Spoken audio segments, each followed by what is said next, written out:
And we've got the beautiful Santa Maria bleeding heart endlers. Very cool fish. I think these are cooler than the stack endlers by far. Very cool looking. What, did you get some of those? I didn't get these ones. I got another set, but man, it's tempting. I have some very similar ones though that I'm kind of already playing with, so I think I'll leave them, but these guys are sure pretty, man. In real life, they just shimmer like jewels. Wow. Because he just got this fresh shipment. Yeah. All right. So we are here with Kenny E of Daniken Aquatics. He picked me up, swooped me up, and I think we're gonna make this ferry, which is incredible timing. We stopped, got some greasy McDonald's breakfast. They said they had some leftovers. We didn't quite make the breakfast hour, but we're on our way to Fish Island, as it's known now. Whidbey Island, Washington. Pretty nice day out. Not it's Pacific Northwest sunny today, so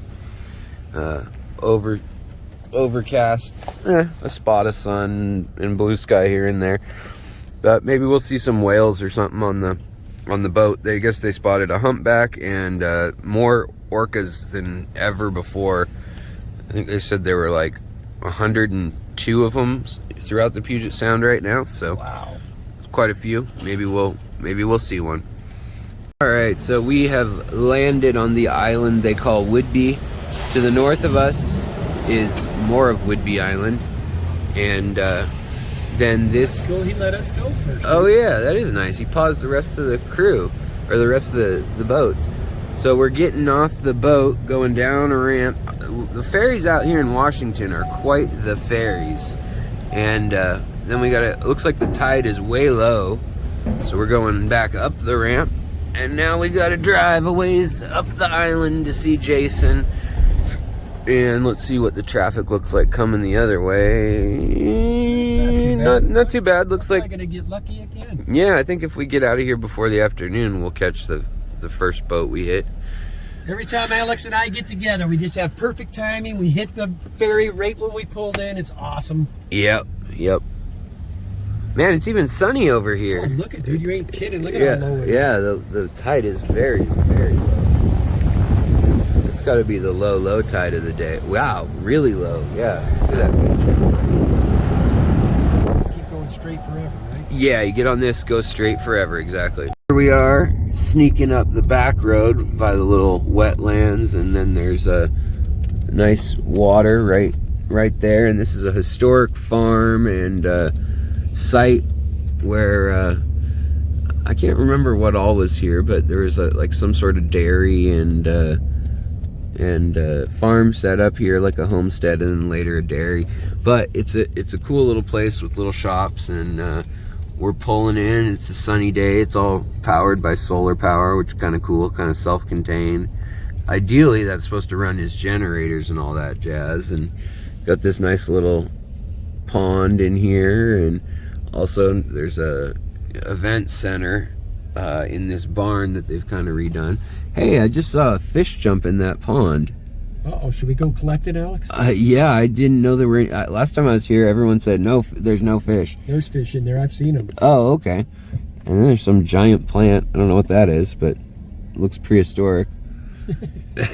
But yeah, I mean, they always do the flowers and all that nice. Yeah, so Whidbey, 1904 is when they first or when they built this building. The one before it was like the 1880s, I think, that they first developed this like homestead, and then they took it over as a bigger dairy and place. But here we are at Redfish Bluefish, our buddy Jason's store, Whidbey Island. Made it to Jason, the fish whisperer, who has apparently learned to wrangle angelfish.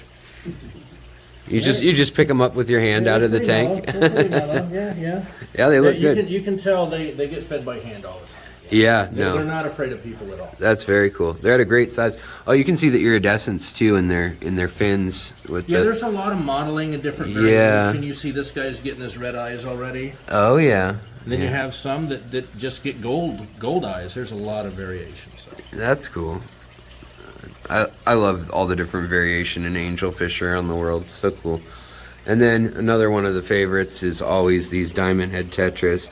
And you guys, if you guys are curious ever for any of these fish, you just need to visit redfishbluefish.shop, which is his website, which is always a great website full of interesting stuff. But here we got like rainbow shiners and all sorts of different stuff in here. Cherry tetras, Adolphoi, Corys it looks like. Love those Adolphois. Might have to get some. They're always so happy, go lucky. Silver tip tetras, always fun, always interactive. With some black carry and some guppies, obviously.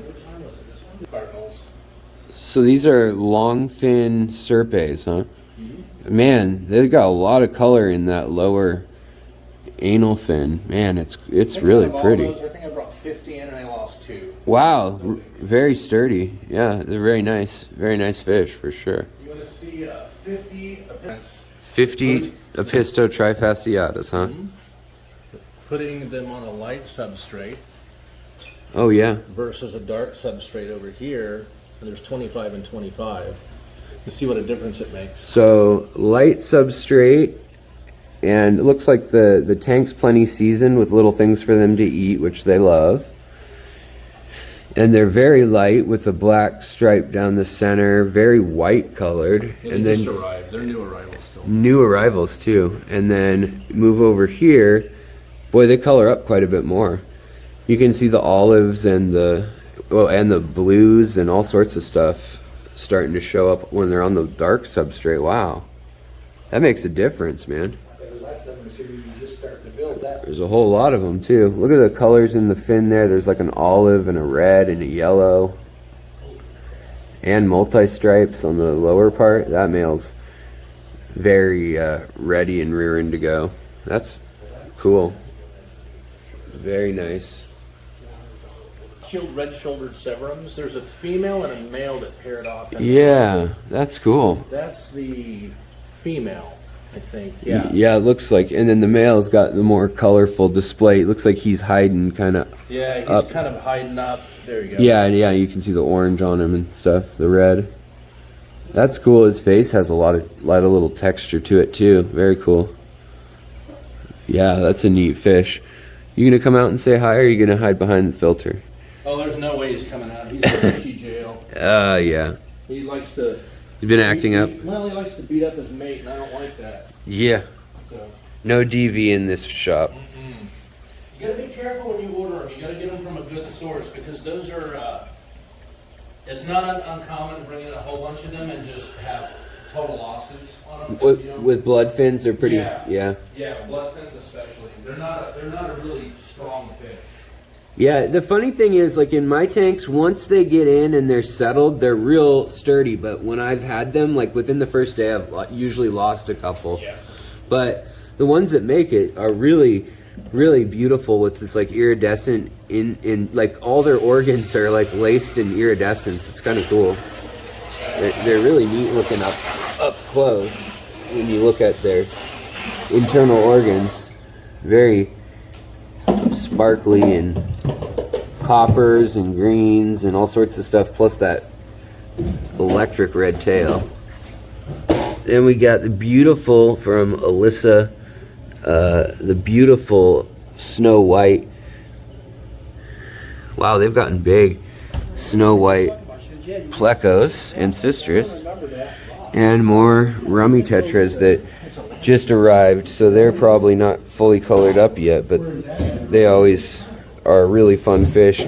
One of the best schoolers there is in the hobby, honestly, are these. They're not one of the smallest, but they're one of the coolest. See a neon Cardinal tetra? Well, there's a few of them in here. You can actually see the difference between the European one. Well, the brilliant ones, boy, they look very bright. The brilliant and diamond-headed ones, like this one here, versus the European ones that are selectively bred for color, versus the wild ones. They're much more metallic. It's very interesting to see the difference in Cardinal tetras. So one more time, we've got the wild and just really bright ones in this batch with that big belly, older. And then the darker blue, these ones, European bred selectively for the vivid blue and the vivid red there. And then there happens to be one brilliant, or rather a platinum, without the blue really, and with platinum instead in its place. Looking cool right there. And then we got more rummy nose with some, what is it, clown loaches in here. That's looking good. And some albino plecos, all eating lots of snack food. Up here, look at all these pseudomagills. We've got a million of them. Million pseudomagill fricata, all hanging out. See, and they got this big old tank, and they're all just busy, busy, busy here. Then we got the last of the zebra acaras that were here. Very, very cool fish. When these were big, the bigger ones before they sold, when we saw them last time, boy, they were beautiful. They had like a little bit of every color rainbow on their side, and then kind of black and like a platinum kind of blue mixed together, the rest of their body. But they're definitely a shyer fish, but they'll dig these little holes and hide in them, which is obviously very common for many, many cichlids. Very cool. In here we got all the Corys Apistos, little teeny tiny Corys doing their thing. And then we've got the neon tetras over in here, which you can see the difference between the greens in some batches and the blues in others. And also the other kind of rummy nose tetra that's in here, the brilliant ones that have the silver sparkle on their back versus the traditional kind, which again, we come over here and they're silver and sparkly, but they don't have that specific glow to them if they'll hold still. But they're still very cool, very pretty. This is my crab tank. It's just light bearers. They just cannibalize their young instantly. So all I do is this. It's crazy. Very pretty little Apistos. This red's here. Then we got some nice, super dark. These are definitely from the Shoko line. Chocolate. This is where the dark Bloody Mary shrimp come from, is from those chocolate wild neos. Very cool. And then you can see where the normal cherries and painted fires come from, where they're real solid with the legs and the antennas red on some of these females. Whereas the next grade down would have some clarity on the nose and legs, and maybe a few breaks like this one here, where you can see the saddle. In a painted fire like this pregnant one here, she's got berries in her. You can't see her saddle very well, just a faint outline. That's how you know that's the highest grade. Here's another female that's actually holding two, looking good, eating some sort of little scraps from the bottom. Some sort of little fish flakes. Another really good quality male here. Man, he's looking good. Video of the beautiful wildflowers and swamp grasses blooming. And chickens, that's a lot of pasture for a chicken. I'm rather surprised. Look at the good old Green Bank Farms with my buddy Kenny E, who can't resist filling up with goodies whenever we go to fish places. I can't either. I mean, half that stuff's mine over there. So the bag of sticks and the soil's all mine. So I shouldn't talk, but mission accomplished. Yeah, either it's you or the good luck token, Kenny, because I'm never the good luck token with things.